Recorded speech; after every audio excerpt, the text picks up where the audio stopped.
Hey, what is up, everybody? This is Stevie Breach coming to you here today. Today, I'm going to be catching up on episodes of Breaking Ground. Honestly, I am on episode 4, which is what I'm going to be reviewing right now.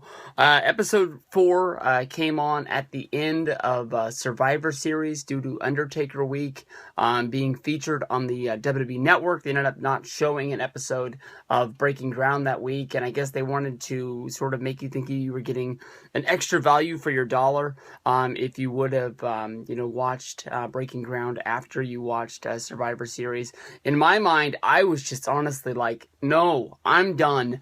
I ended up working a later shift for Survivor Series, picking up some extra money in a different store, and then I had to be at work at my store in the morning. I barely had enough time in my own schedule in order to watch Survivor Series before having to go to work, so I was not in the mood to watch Breaking Ground, and then Breaking Ground came on again this week, and I hadn't got caught up, so I basically just said, hey, on my day off, I'm going to watch both episodes of Breaking Ground and get caught up, doing a little bit of splurging on the WWE Network, and I'm glad that I did go get caught up. This episode is called Tag Team Turmoil. It is episode 4 of Season 1. It followed around Jason Jordan, Chad Gable, ZZ, Mojo Rawley, Zack Ryder, and Cal Bishop. Honestly, I really like the story of Jordan and Gable. Jordan is a guy that's been featured on, I believe, the past few episodes of Breaking Ground. We saw him as a singles guy. We saw him, getting into a war of words backstage with Tyler Breeze at a house show in Nashville, talking about the fact that Jason Jordan didn't think that Tyler Breeze should be able to wear actual real wrestling shoes because he wasn't a real collegiate amateur style wrestler. And Tyler Breeze, I don't know. It basically came off as one of the few things on this show that I think is scripted fake reality television. When I watch this, I think that 99% of this is real, but I don't know if that's just because I'm into the show and I like professional wrestling. I don't know if Breaking Ground was on an NBC or Fox or something like that. I don't really know what people would think about this. I like to think that WWE just lets these guys go out there and be who they're going to be, and then they just edit it however they need to edit it to make the show come into it. You can tell that by watching the show, there is no real timeline of things, because last week they talked all about NXT going on the road, and on this episode they talked about an injury to Chad Gable where he'd injured his ankle, and they were worried about him going out and wrestling on the shows that we learned about on last week. So it is what it is. Jason Jordan is coming into his own. He's found Chad Gable. They found a tag team that's really working. They're trying to find a way to become together. We see them playing basketball. We see them hanging out. We see them bonding. We talk about they have a bond over their amateur wrestling. Jason Jordan wrestled in college in Indiana, where he was recruited and signed to WWE.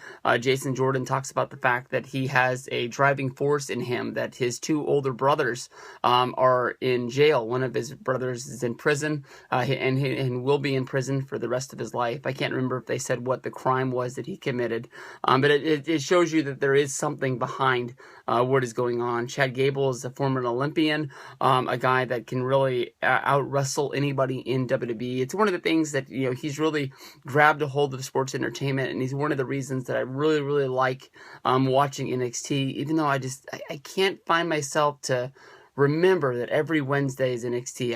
I know I fall behind and I get into it, but I'm really looking forward to the next NXT takeover, and there's a lot of things going on in NXT that seem really, really fun.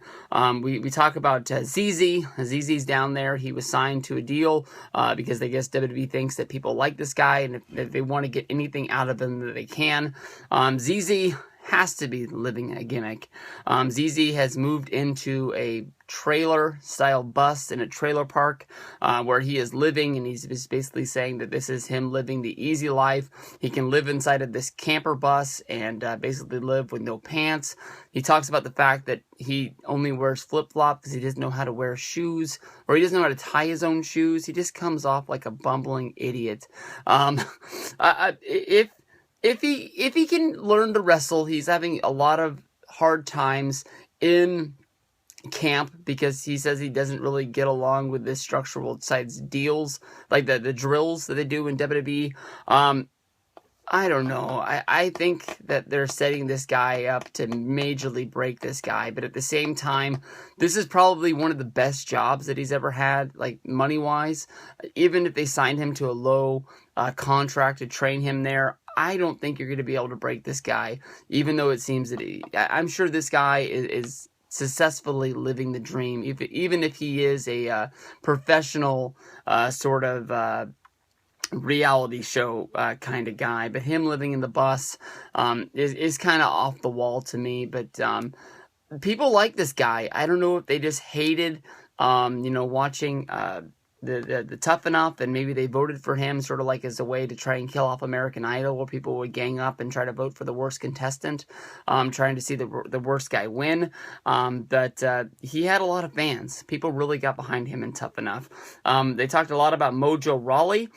He came to NXT. He was an Arizona Cardinal who had a calf injury, who basically said it was going to be career injury. It was career-ending injury, and from there he ended up finding himself going into NXT. He's been there for a while. He's even gotten a place now where he bought his own house, and we see him moving in and getting all hype. He actually performs a choke slam on the sign outside of the house for the for sale sign. He picked it up and choke slammed it right there in the yard. He really does live his gimmick 24/7. My wife came into the room to tell me that she was leaving as Mojo Rawley was driving down the road with Dana Brooke, and I rewound it just so I could see. She's always saying that I'm going crazy all the time, yelling and talking loud. And I said, well, how would you like to live with this guy? I personally like Mojo Rawley. I liked him as a singles guy. I liked him when he came back with the injury. I think that it's cool that he's hooking up with Zack Ryder. I don't know if WWE went to Zack Ryder and said, basically that they were going to let him go. Maybe they were going to release him. Maybe they were going to put him down. Just let him go. And maybe, Zack Ryder thought it was a good idea to go to NXT, or maybe Zack Ryder saw that there was nothing really going for him in WWE. It doesn't really seem that he paired himself up with Mojo Rawley, but whoever's idea it was, whether if it was Triple H or one of the writers that's down there in NXT, it's a good pairing. It makes a lot of sense, even if Zack Ryder isn't really the persona that he plays in real life.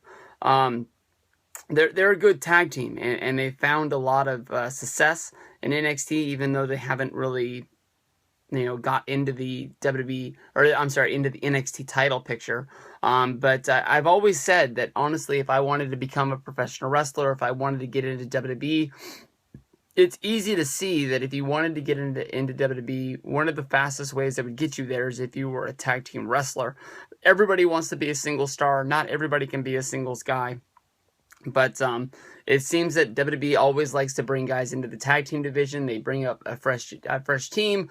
They team for maybe 2 years. They lose a lot of steam. They break them up, and they try to see what they can do as singles guys. To me, it would fast track you to get there, and plus you would get a good connection with people for being on the main roster and being in the tag team. But not everybody wants to do it, because like I said, everybody wants to be a singles guy. Mojo Rawley, when he was sat down and told that they were going to be going in this direction with Zack Ryder, even Mojo Rawley stepped up and said that he didn't want to do this because he'd always thought of himself as a singles guy. Last but not least, we meet a guy that I can honestly say I knew nothing about coming into this, is Cal Bishop. This is a guy that looks like a huge monster, but he has a club foot, which I don't know if that means like, Kerry Von Erich, where he lost his foot in some sort of an accident or something like that. But he said as a kid he was picked on, and that was one of his driving forces, to being bigger and better. He was a wrestler in college. That I just kept on thinking that he said he was bullied as a kid. Who's gonna bully this guy? This guy is freaking huge. But he was wrestling through in NXT, and involving some sort of a move. His shoulder popped out of place, and he's had this shoulder injury that's been nagging him for over a year.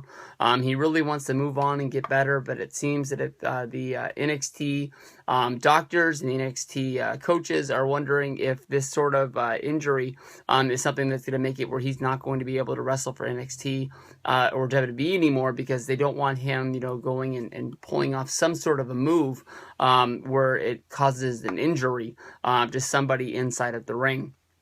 I really like the story of Cal Bishop. I want to see a lot more of him. It seems that as the episode was ending and they were rolling over to showing you what was going to be on the next episode of Breaking Ground, they were going to get more into the Cal Bishop story. But there's a lot of people rooting for him. Everybody feels that the injury was a fluke injury, but it's just been nagging him for a long time. And a lot of people are really surprised how long this guy's been out. But he told an emotional story of over last Christmas, basically not going home for Christmas, locking himself inside of his room, even after his mom and dad called and said, "Are we going to see you for the holidays?" Not going home, because it was almost as if he was embarrassed that he'd gotten this far in his WWE dream, and this injury might be keeping him from moving forward. So it's a very emotional scene. He even started crying in his little sit down interview, talking about what was going on during the show. But this was a good one, and I'm looking forward to pressing the play button on episode 5 right now.